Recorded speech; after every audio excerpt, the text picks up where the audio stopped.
Dear student, Assalamu alaikum warahmatullah. Welcome to my channel Easy English Kernel. I hope you are well by the grace of Allah. Dear student, আজ আমি তোমাদের জন্য English গ্রামারের একটি গুরুত্বপূর্ণ topic নিয়ে হাজির হয়েছি। তোমরা জানো ইংলিশের সোল বা প্রাণ বা আত্মা বলা হয় কোনটিকে? তোমরা অনেকেই থাম্বনেইল দেখে টের পেয়েছো আজকে কে নিয়ে আলোচনা হবে। ডিয়ার স্টুডেন্ট, যেটিকে ছাড়া ইংলিশ গ্রামার কল্পনা করা যায় না, ইংলিশ সেন্টেন্স কল্পনা করা যায় না, ইংলিশ কল্পনা করা যায় না, সেই বিষয়টাকে নিয়ে আমরা আজকে আলোচনা করব। হ্যাঁ, তোমরা নিশ্চয়ই ধরতে পেরেছো, সেটির নাম হচ্ছে টেন্স। ডিয়ার স্টুডেন্ট, আমরা জানি টেন্স এর বাংলা ব্যাকরণে লেখা থাকে কাল। এটা আমরা সাধারণভাবে বলি সময়। শব্দটা আসো দেখি কোথায় থেকে এসেছে শব্দটা টেন্স। কে নিয়ে আসলো এই শব্দটা? এত জানলা সৃষ্টি করলো কে? খেয়াল করে দেখো, আমি লিখেছি ল্যাটিন শব্দ। ইংরেজরা যার কাছ থেকে পড়াশোনা করেছে, যে ভাষায় পড়াশোনা করেছে সেই ভাষা হচ্ছে ল্যাটিন। সেই শব্দের একটি শব্দ ছিল টেম্পাস। এই টেম্পাস থেকে টেন্স শব্দটা এসেছে। এবার আমরা টেম্পাস অর্থ দেখি সময়। টেম্পাস যদি সময় হয় তাহলে টেম্পাস থেকে টেন্স এসেছে, অতএব টেন্স মানেও সময় বা কাল। আমরা যখন পড়াশোনা করতাম তখন টেন্স কাকে বলে, কত প্রকার, কি কি, এগুলো লিখতে হতো, উদাহরণসহ লিখতে হতো।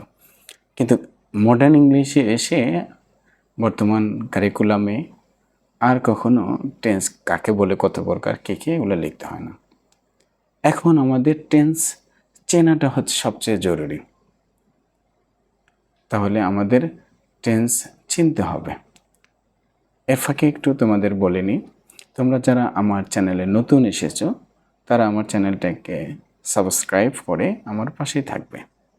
তাহলে আমি উৎসাহ পাবো, তোমাদের জন্য আরও নতুন নতুন ভিডিও নিয়ে আসার চেষ্টা করব সহজ ভাষায়। আর যারা ফেসবুক পেজে আছো তাদেরকে আমি রিকোয়েস্ট করব তারা ফেসবুক পেজটাকে ফলো দিয়ে রাখবে। আসো আমরা একটু আলোচনা করি কাকে বলে। সময়ের পরিবর্তনের সাথে সাথে ভার্বের এই পরিবর্তনকে টেন্স বলে। সময়ের যে পরিবর্তন হয়, এই সময়ের পরিবর্তনের সাথে সাথে ভার্ব এর যে পরিবর্তন, এই পরিবর্তনকে টেন্স বলে। আসলে এটা কী জিনিস আমরা একটু খেয়াল করি। উদাহরণে উই লার্ন ইংলিশ, আমরা প্রথম সেন্টেন্সে দেখতে পাচ্ছি উই লার্ন ইংলিশ, আমরা ইংরেজি শিখি।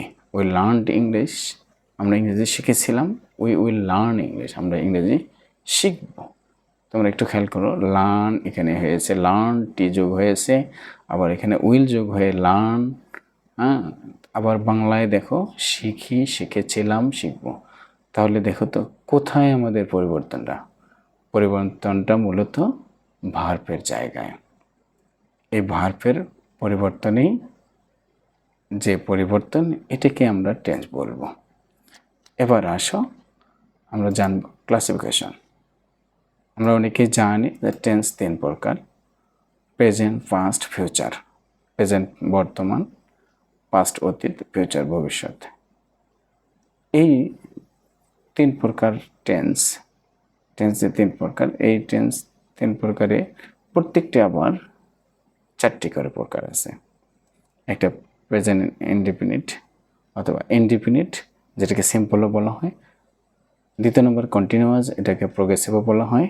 যারা 6, 7, 8 এবং 9-এ আছো বর্তমান নতুন কারিকুলামে, এই নিউ কারিকুলামে তোমরা খেয়াল করে দেখবা কোথাও লেখা আছে সিম্পল, কোথাও প্রোগ্রেসিভ। কন্টিনিউয়াসকে প্রোগ্রেসিভ বলেছে, অনেকে ধরতে পারতেছে না। প্রোগ্রেসিভ মানে কিন্তু তোমাদের কন্টিনিউয়াস, এরপরে পারফেক্ট, পারফেক্ট কন্টিনিউয়াস।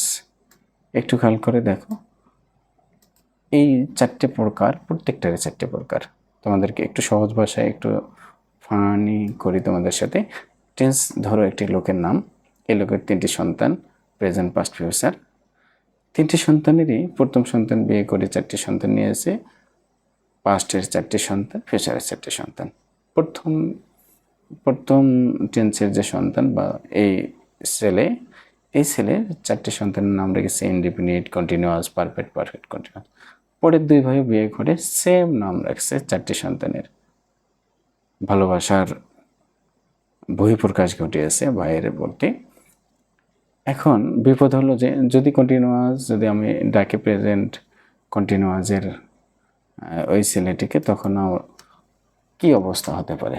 দেখা যাবে যে ওই present continuous, first continuous, future continuous সবাই দৌড় দিয়ে আসবে। তাহলে আমাদের বিপদ না? অতএব আমাদের ডাকতে হবে বাবার নাম ধরে, present indefinite, past indefinite, future indefinite, এভাবে ডাকতে হবে। যাই হোক, জাস্ট ফান। চলো আমরা এই যে 3 প্রকার টেন্সের প্রত্যেকটারই 4টা করে, তাহলে 3 4 12 প্রকার হলো। এই 12 প্রকার নিয়ে আমরা একটু আলোচনা করব।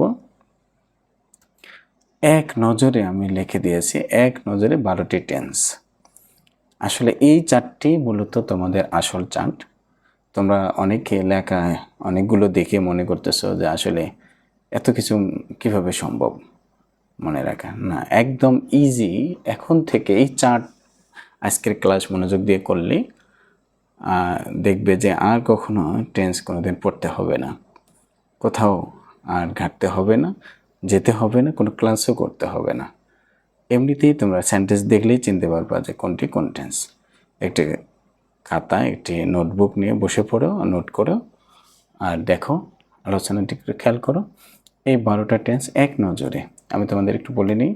এই যে যাদের জানা নেই, ভার্ব এর সংক্ষেপে আমরা বি বলি, V1কে প্রেজেন্ট ফর্ম বলি, V2কে পাস্ট ফর্ম বলি, V3কে পাস্ট পার্টিসিপল বলি। আমরা একটু খেয়াল করি।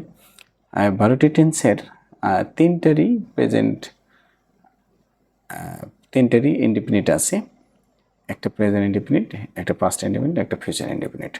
তোমরা একটু খেয়াল করো যে প্রেজেন্ট ইনডিফিনিট, পাস্ট ইনডিফিনিট আর ফিউচার ইনডিফিনিটের একটিতে শুধু অক্সিলারি ভার্ব আছে। আমি এখানে দেখো অক্সিলারি ভার্বের ঘর, এটা মেইন ভার্বের, এটা এক্সাম্পল, এটা টেন্সের নাম। এখন প্রত্যেকটি ইনডিফিনিটের দেখো 2টি টেন্সের অক্সিলারি ভার্ব নেই লেখা আছে, নো লেখা আছে। আর ব্র্যাকেটে একটা ডু ডাজ আর একটা হচ্ছে ডিড। কেন?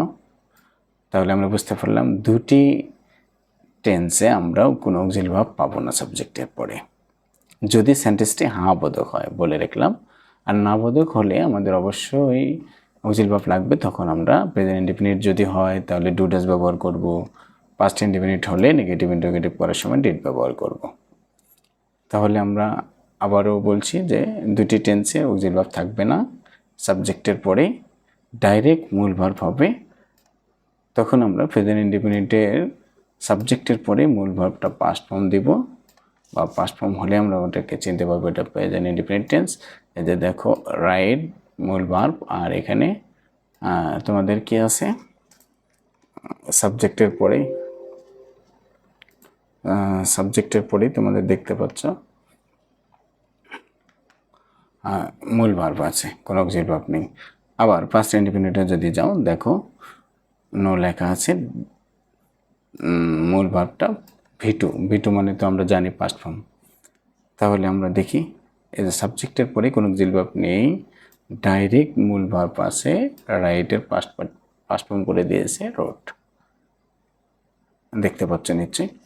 এবার আসো আমি তোমাদের যদি ফিউচার ইনডিফিনিটে নিয়ে যাই তাহলে দেখবে যে এখানে একটা শ্যাল উইল অক্সিলারি ভার্ব হিসেবে আছে, আর মূল ভার্ব প্রেজেন্ট ফর্ম। দেখো সাবজেক্টের পরে শ্যাল ব্যবহার হয়েছে, তারপরে মূল ভার্বের প্রেজেন্ট ফর্ম। তাহলে আমরা জানতে পারলাম এই যে V1 আবার V1, তাহলে V1 কত জায়গায় বসে? 2টি জায়গায়। একটা হচ্ছে প্রেজেন্ট ইনডিফিনিট বা প্রেজেন্ট সিম্পল, আর একটা হচ্ছে ফিউচার ইনডিফিনিট। তাহলে এই প্রেজেন্ট ইনডিফিনিট, ফিউচার ইনডিফিনিট দুইটা সেম যদি মূল ভার্ব আমরা চিনবো কেমনে? চেনার উপায় হলো ফিউচার ইনডিফিনিট থাকবে শ্যাল উইলের একটা, আর প্রেজেন্ট ইনডিফিনিটের কোনো অক্সিলারি ভার্ব থাকবে না। তাহলে আমরা ইজিলি বুঝতে পারবো যে এটা প্রেজেন্ট ইনডিফিনিট, এটা ফিউচার ইনডিফিনিট। এবার সে পাস্ট ইনডিফিনিটে কি অক্সিলারি ভার্ব থাকবে না, এই যে V2 বসবে।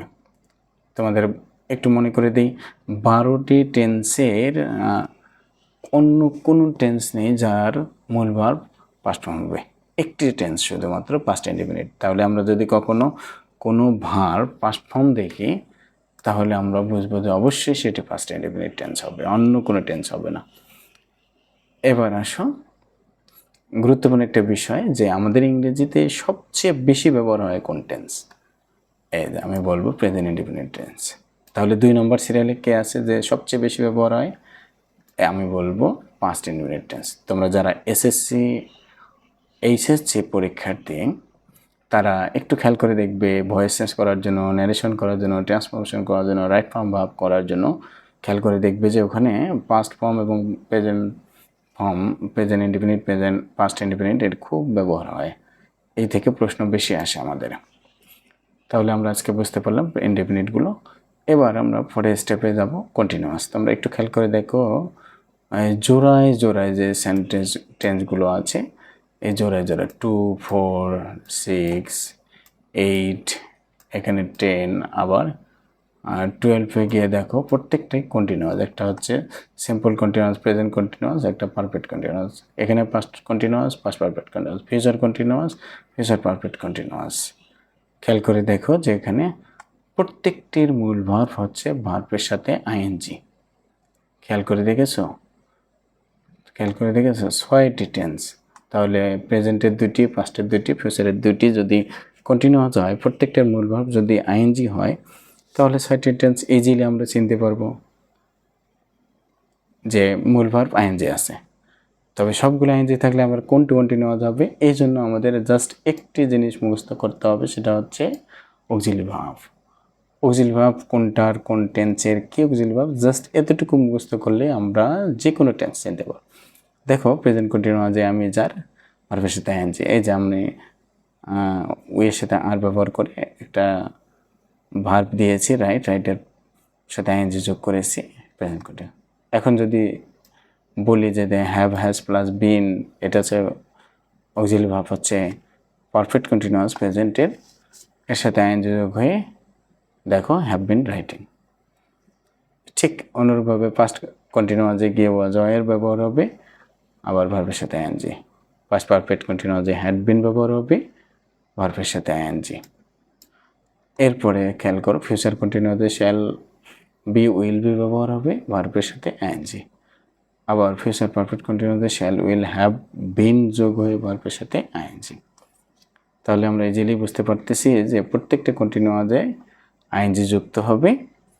তাহলে আমাদের 6টি টেন্স চলে গেল। আর আগে আমরা 3টা ইনডেফিনিট পড়েছি, 6 আর 3 হচ্ছে 9টি, 8 থেকে মাত্র 3টি, 12টি। এই 12টির 3টি যে থাকলো সেটা কি কি? একটা হচ্ছে প্রেজেন্ট পারফেক্ট, পাস্ট পারফেক্ট, আর একটা হচ্ছে ফিউচার পারফেক্ট।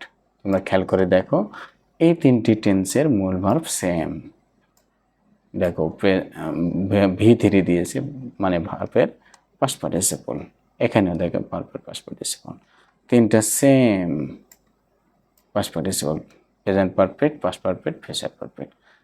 তাহলে মূল ভার্বগুলো আমাদের চেনা হয়ে গেল। তাহলে আমাদের চিনতে বাকি রইল কোথায়? প্রেজেন্ট পারফেক্টে হ্যাভ, হ্যাজ যুক্ত হয়ে যদি পাস্ট পার্টিসিপল হয় তাহলে প্রেজেন্ট পারফেক্ট। এরপরে হ্যাড যুক্ত হয়ে যদি পাস্ট পার্টিসিপল হয় তাহলে past perfect. Shall, have, will, have যদি যুক্ত হয়ে পাস্ট পার্টিসিপল হয় তাহলে ফিউচার পারফেক্ট। তাহলে আমাদের 12টি টেন্স মোটামুটি শেষ। এই যে খেয়াল করে দেখো রাইট আর রোড, রিটেন, দেখো এই যে পাস্ট পার্টিসিপল যোগ হয়েছে, তার সাথে হ্যাভ যোগ হয়েছে, প্রেজেন্ট পারফেক্ট। আবার হ্যাড দিয়ে পাস্ট পার্টিসিপল রিটেন, আবার নিচে যদি আমরা দেই শ্যাল, হ্যাভ অথবা উইল ব্যবহার করে এই যে দেখো রিটেন ব্যবহার আছে। আমি তোমাদের একটু বলিনি, এই যে শ্যাল আর উইলের ব্যবহার বর্তমানে শ্যালের ব্যবহারটা আস্তে আস্তে উঠে যাচ্ছে মডার্ন ইংলিশে। প্রত্যেকটা সাবজেক্টের জন্যই উইল ব্যবহার করা যায় এখন বা ব্যবহার হচ্ছে। তবে শ্যাল যদি কেউ ব্যবহার করতে চাও আই এর সাথে আর উই এর সাথে শ্যাল ব্যবহার করতে পারবে, তবে উইলও ব্যবহার করা যাবে। তাহলে আশা করি আজকে ক্লাস এখানেই শেষ করলাম। তোমরা ঠিকভাবে বুঝতে পেরেছ। আগামী ক্লাসে আমরা বাংলায় টেন্স কিভাবে গঠন হয় আমরা সেটা নিয়ে আলোচনা করব। এ পর্যন্ত তোমরা ভালো থাকবে, সুস্থ থাকবে, আমার জন্য দোয়া করবে। Thanks for watching my video. আবারও বলছি, kindly subscribe my channel and follow my Facebook page. Thank you very much. আসসালামু আলাইকুম।